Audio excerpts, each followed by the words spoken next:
Hello and welcome to this Forex Preview at XM.com. I'm Maria Pachardez, and joining me is Senior Investment Analyst Rafi Boyadjian. We'll be discussing Canadian data and the outlook for the loonie. So Rafi, will get fourth quarter GDP numbers out on Friday. It's expected that trade frictions and industrial strikes were a drag on growth in the fourth quarter.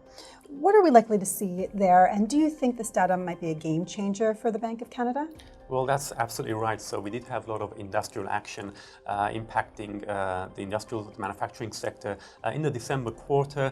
So that could potentially weigh on growth. On the other hand, although trade tensions were a drag early in the quarter, we did get that phase one announcement in December, and we did see a bit of quite a strong bounce back in exports, Canadian exports in December.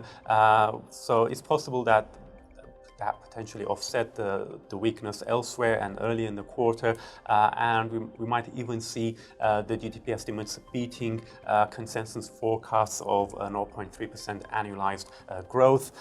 So if that does prove to be the case, it would suggest that the Canadian economy wasn't in quite as bad condition as it could have been at the end of last year.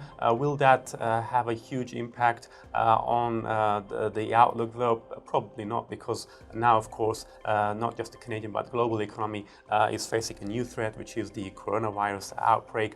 That's bound to have a notable impact on all the major economies, even though Canada isn't hugely exposed to China, but it does trade closely with the US. So if the US also sees some impact there as well, it would affect the Canadian economy. So all of that is something that policymakers will have to keep in mind when the Bank of Canada meets next week for its policy meeting.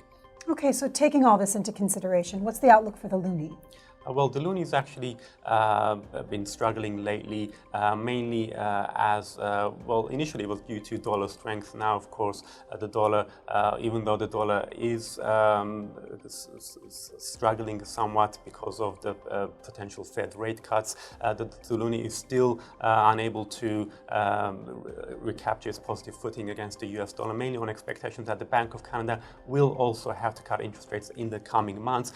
We've seen rate cut expectations steadily edge higher as the outbreak gets worse globally, not just in China. So the expectations are rather strong now that we might see a rate cut at some point in the summer. If the GDP numbers are much worse than expected, then investors would bring forward those rate cut expectations, and that could weigh even more heavily on the Canadian dollar, which just hit actually fresh 5 months lows against the greenback. Rafi, thanks so much. Thank you. And thanks for watching at XM.com.